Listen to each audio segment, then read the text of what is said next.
Good evening all. First Chiranjeevi director అంటే confuse అయ్యాను. చిరంజీవి గారి ఫిల్మ్ డైరెక్టర్ నన్నే పిలిచేస్తున్నారు అనుకున్నాను. ఆ షూటింగ్ నుంచి వచ్చేసరికి టీం అందరికీ బెస్ట్ విషెస్ చెప్తున్నాను. సో November 7th డైరెక్ట్గా ఓటీటీలో ఆహా ప్లాట్ఫామ్ మీద రాబోతుంది ఫిల్మ్. నాకు కాన్సెప్ట్ చెప్పాడు అభి, చాలా డిఫరెంట్గా ఉంది, చాలా కొత్తగా ఉంది. సో మీ అందరు చూసి టీం అందరినీ బ్లెస్ చేస్తారు, ఎంకరేజ్ చేస్తారు అనుకుంటున్నాను. అలాగే ఆహా టీం అందరికీ, రవికాంత్ గారికి అండ్ శ్రావణి గారికి అండ్ బ్రదర్ అందరికీ నా బెస్ట్ విషెస్. ముఖ్యంగా Raj Tarun, so very talented actor. So మంచి కంబ్యాక్ రావాలి. సో ఇక్కడ స్టార్ట్ చేసి మళ్ళీ సినిమాకి ఇంకా నువ్వు నెక్స్ట్ లెవెల్కి రావాలని విష్ చేస్తున్నాను రాజ్ తరుణ్. అలాగే టీం అందరికీ నా బెస్ట్ విషెస్. అలాగే అభిని విష్ చేయడానికి వచ్చారు వాళ్ళ ఫ్రెండ్స్ అందరూ, మన హైపర్ ఆది, ఆటో, రాఘవ. సో నిజంగా మీ ఫ్రెండ్షిప్ గ్రేట్. సో చాలా ఏళ్ళు ట్రావెల్ చేశారు అభితో. సో మీకు తెలియదు ఏంటంటే ఎట్రా అభి దా, అభి పేరు ఫస్ట్ హరి, అభి కాదు. సో వెరీ చాలామందికి తెలియని విషయం ఏంటంటే గౌతమ్ ఎస్ఎస్ అనే ఫిలిం నా డెబ్యూ అసిస్టెంట్ డైరెక్టర్గా 2005లో.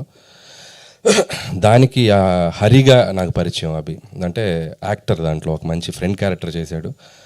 దాంట్లో అందరిని ఇమిటేట్ చేస్తూ చాలా బాగుంటుంది తన కామెడీ. సో అలా ఆర్టిస్ట్గా ఎంట్రీ ఇచ్చారు. నేను ఏడీగా ఫస్ట్ ఫిలిం నా ట్రావెల్ స్టార్ట్ అయింది అక్కడే. ఫస్ట్ పరిచయం ఉంటుంది కదా కొత్తలో, చాలా బెస్ట్ ఫ్రెండ్స్ అయిపోయి మేము చాలా ఏళ్ళు ట్రావెల్ చేసాం. అంటిల్ 2011 వరకు కూడా నా స్టోరీ నేను రైటర్గా పనిచేసే సిట్టింగ్స్ కూడా అభి వచ్చేవాడు. సో కందిరిగా అనే ఫిలింకి నేను తెలంగాణ యాక్సెంట్ డైలాగ్స్ రాయాలి అక్షాకి. సో చాలామంది తెలియని విషయం ఏంటంటే నాకు యాక్సెంట్ తెలియదు కదా, మనం అటునుంచి వచ్చాక. సో తెలంగాణ లోకల్ యాక్సెంట్ పట్టుకోవాలి అని చెప్పి నేను అభి హెల్ప్ తీసుకున్నాను. సో అభి పక్కా తెలంగాణ యాక్సెంట్ బాగా చెప్పేవాడు అప్పుడు. సో నేను డైలాగ్స్ని యాక్సెంట్ మార్చడానికి తను నేను అడాప్ట్ చేసుకొని తనలాగా మారి నేను తను ఇమిటేట్ చేస్తూ డైలాగులు రాసేవాడిని. సో అంత హెల్ప్ చేశాడు అభి నాకు. సో ఎప్పుడు ఇది చెప్పడానికి నాకు ఎక్కడ ప్లాట్ఫామ్ దొరకలేదు. సరే తన డైరెక్టర్ అయ్యి తన ఫంక్షన్లోనే తన గురించి మాట్లాడే ఆపర్చునిటీ నాకు రావటం సో చాలా హ్యాపీ అనిపించింది.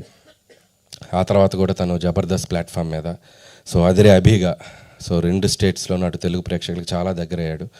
తన గ్రోత్ కూడా నేను చూస్తూ వచ్చాను. సో ఆర్టిస్ట్గా ప్రూవ్ అయ్యాడు. తను మళ్ళీ ఒక డైరెక్టర్గా మీ ముందుకు రాబోతున్నాడు. ప్లీజ్ ఎంకరేజ్ చేయండి. So very talented fellow. So ఇక్కడ కూడా తన సక్సెస్ అవ్వాలని కోరుకుంటున్నాను యాజ్ ఎ ఫ్రెండ్గా. అభి ఆల్ ద బెస్ట్. అండ్ ఇంకా మంచి మంచి ఫిలిమ్స్, ఓటీటీ ఫిలిమ్స్, అలాగే డైరెక్టర్గా మూవీ కూడా చేయాలని నేను విష్ చేస్తున్నాను. And all the best. అలాగే మీ పేరెంట్స్ కూడా వచ్చారు, వాళ్ళకు కూడా నా విషెస్ చెప్తున్నాను. అండ్ మీ ఓడేంటి అంత పొడిగిపోయాడు, సో వాడిని స్టేజ్ ఎక్కించుకుని వయసు తెలిసిపోద్ది.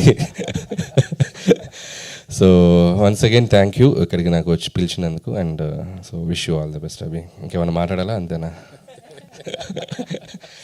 Thank you.